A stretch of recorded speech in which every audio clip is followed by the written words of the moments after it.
The world is burning not just in forests and fields, but in the very pages of our headlines. Like the relentless European heat waves, stories now travel faster, hotter, and with an intensity that can ignite minds or scorch truth. Wildfires consume acres of land. Misinformation consumes acres of understanding. Every morning, the news arrives like a dry wind, sometimes carrying the refreshing scent of progress. Sometimes the choking smoke of crisis, but within that heat lies opportunity. Just as firefighters run toward the flames, journalists and truth seekers must run toward the stories armed, not with water hoses, but with courage, clarity, and conviction. Because in this age, news is not just something we read. It is the spark that can burn away ignorance or set the world ablaze with change. 1. Heat of headlines. 2. Wildfire of misinformation. 3. The dry season of truth. 4. Firefighter of journalism. 5. Wind of public opinion. 6. Revolting after the burn. Our eyes each morning. In today's world, news is not a slow ember, but a roaring furnace. Fueled by the speed of technology and the insatiable appetite for instant updates, every headline is a spark, small yet capable of setting entire conversations, communities, and even nations on fire. This heat is not always destructive. Sometimes it provides the light we need to see through the darkness of uncertainty, but its intensity can be overwhelming. Just like the soaring temperatures in a European heat wave, the constant surge of breaking news leaves little room to pause, breathe, or process what is truly happening. The climate of information is changing, and with each passing moment, the temperature of public discourse rises, challenging our ability to think. The wildfire of misinformation does not start with a roar. It begins with a single spark, often small and unnoticed, yet capable of igniting a blaze that sweeps across borders and minds with terrifying speed. In the same way that dry grass and high winds create the perfect conditions for fire, the digital world provides fertile ground for falsehoods to spread unchecked. A single tweet, a misquoted statement, a manipulated image, these are the embers that, when fanned by curiosity, anger, or fear, can leap from person to person, device to device, until they burn through the fabric of truth itself. Misinformation does not discriminate between landscapes. It moves through communities like flames over hillsides, consuming trust, distorting reality, and leaving behind scorched fields where understanding once grew. It spreads in all directions at once, often faster than the truth can follow, because lies are shaped to be sensational, to inflame emotion, to stick in the mind like the smell of smoke long after the fire is gone. Just as wildfires can jump rivers and roads, misinformation leaps over the barriers we think will contain it. Education! Common sense, finding new paths through the cracks of our attention. It does not tire, because unlike a natural fire that depends on fuel, this one is endlessly fed by clicks, shares, and algorithms that reward heat over light. In a world where every device is both a torch and a tinderbox, even well-intentioned people can carry flames without knowing it, passing on a story. Before asking if it's true or adding their voice to a chorus built on false echoes, the damage it leaves behind is not always visible at first glance, like burned soil that looks solid, but hides the loss of life beneath. Societies touched by misinformation may appear stable while trust and unity smolder silently below. Recovery is slow and difficult, because once the fire has swept through, rebuilding truth requires more than simply removing the ash. It demands planting new seeds of understanding, nurturing them, and protecting them from the next blaze. The wildfire of misinformation does not always announce itself with obvious danger. Sometimes it moves quietly, creeping through the underbrush of daily.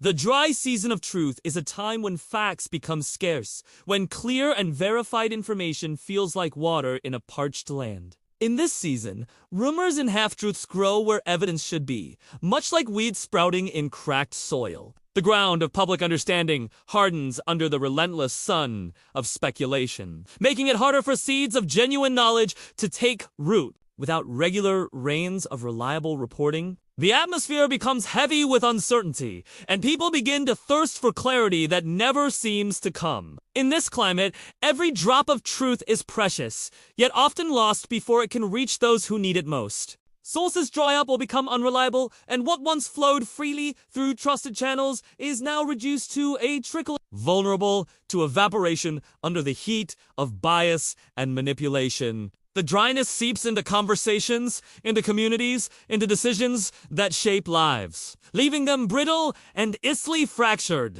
Like a farmer watching his crops wither under weeks of relentless heat, the public watches as the fertile ground of shared reality shrinks, making it harder to grow understanding, compromise, or unity. In this barren landscape, people become desperate, and desperation drives them to grasp at anything that looks like water, even if it is only a mirage. Those marasmus-leading headlines, unverified claims, or carefully framed narratives offer the illusion of refreshment while delivering nothing of substance. The longer the dry season lasts, the more people adapt to surviving without the full truth. Learning to live on partial stories, on fragments of fact stripped of their context. The danger is not just in the absence of truth, but in the habits formed during its absence, because once people grow accustomed to drought, they may stop recognizing a taste of clean water altogether. The sun of public opinion beats down relentlessly,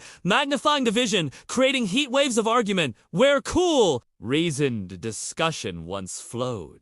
Every so often, a cloud of hope appears on the horizon, a promise of rain in the form of a thorough investigation. A well-researched report, a courageous act of whistleblowing, but too often the wind scatters it before it can break and pour relief over the scorched ground. The dry season of truth tests patience, resilience, and commitment to seeking what is real. For it demands that we keep searching for water even when the rivers have run dry, and that we learn to store and protect every drop of verified fact so that it can be shared, guarded, and multiplied when the rains finally.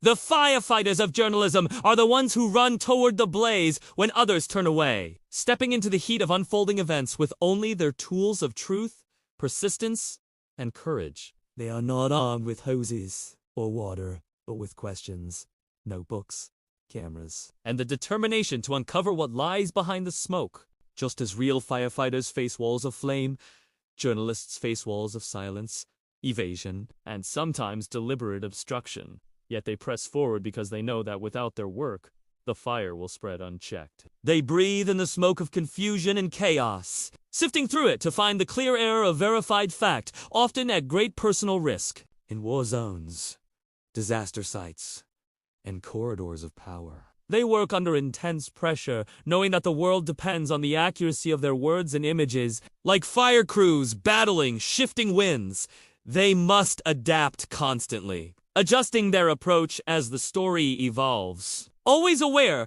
that a single mistake could allow misinformation to flare up and undo their efforts. Their work demands physical endurance, mental clarity, and a moral compass that points unwaveringly toward accountability. They are first on the scene and often last to leave, ensuring that every angle is examined, every claim tested, every voice heard, while the blaze they fight is not made of flames, but of narratives, rumors, and perceptions. Its damage can be just as destructive, eroding trust, inflaming conflict, and consuming communities. They know that their presence can make the difference between a story that is forgotten and one that sparks action, reform, or justice. In moments of crisis, they serve as the eyes and ears for those who cannot be there, carrying the weight of representing truth to a public that may be skeptical, fearful, or divided. Like seasoned firefighters, they rely on teamwork, passing information like buckets along a human chain. Each contribution essential to containing the spread of falsehoods and half-truths. They must also guard against the exhaustion that comes from working in constant heat, for burnout can be as dangerous to them as flames to a rescue crew. Rebuilding after the burn is a slow and deliberate process, requiring patience, resilience, and a willingness to work long after the flames of a crisis have died down. When the smoke clears, what remains is often a landscape unrecognizable from what it once was. Structure is gone, connections broken, and the ground itself scarred by the heat. In the world of news and public trust, the aftermath of misinformation or sensationalism can be just as devastating, leaving communities divided, credibility eroded, and truth buried beneath layers of ash. Rebuilding begins with clearing the debris, removing the charred remains of false narratives, and restoring space for facts to grow again. This is not work that can be rushed. Just as land recovers slowly after a wildfire, minds and relationships recover slowly after being scorched by mistrust. It requires the careful replanting of reliable information, the steady nurturing of open dialogue, and the protection of these new growths from being trampled by cynicism or burned again by carelessness. The soil of public understanding may be fragile at first, easily disturbed by another spark of controversy or rumor. So those committed to restoration must tend it with care. They must listen to the voices of those who are most affected, acknowledging the harm done and allowing their perspectives to guide the rebuilding process. This stage demands transparency, for hidden motives or concealed truths can smolder like embers, ready to ignite another blaze if left unattended. It is a time for constructing stronger safeguards, fact-checking systems, ethical reporting standards, and community-led discussions that can withstand future heat without collapsing. Just as ecosystems regenerate with a mix of old roots and new seedlings, trust is rebuilt by honoring the lessons of the past while embracing fresh approaches that speak to the needs of the present. The work is often quiet, lacking the urgency and drama of the initial fire. Yet it is no less critical, for without it, the ground will remain barren and vulnerable. Every step forward is an act of defiance against the destruction, a statement that the flames may have taken much, but they have not taken the will to restore what matters. The process is uneven, with setbacks and unexpected challenges. But each small patch of regrowth is a sign that renewal is possible. Over time, the scars left by the burn can become part of the landscape's story, reminders of both the fragility of truth and the strength that comes from protecting it. In this stage, the focus shifts from merely surviving the fire to creating an environment where future sparks cannot so easily spread, where the lessons learned are woven into the fabric of how news is created, shared, and received, ensuring that the next time heat comes, it will find a community prepared not only to endure it, but to, when we step back and see the full picture, the heat of headlines, the wildfire of misinformation, the dry season of truth, the firefighters of journalism, the winds of public opinion, and the long road of rebuilding after the burn, we realize that news is not just a series of events we observe from a distance. It is a living force that shapes our decisions, our relationships, and the very way we see the world. Like the natural elements, it can nurture life or destroy it, depending on how it is handled. The challenge before us is not to escape the heat, but to learn how to walk through it without being consumed. It is to recognize when the flames are real and when they are illusions, to understand that not every gust of wind deserves to steer our course, and to remember that rebuilding takes more than waiting for the fire to pass. It takes active, collective effort. In this age, every one of us holds a match in one hand and a bucket of water in the other. The stories we share, the voices we amplify, and the questions we ask determine whether we are feeding the blaze or helping to contain it. The responsibility for truth does not rest only on the shoulders of reporters and editors. It belongs to all who consume, interpret, and pass on information. We cannot afford to be passive observers in this landscape, because passivity allows the hottest flames to spread unchecked. The news will always bring heat. It is the nature of living in a connected world, but we can choose whether that heat becomes the fire that destroys or the fire that forges stronger,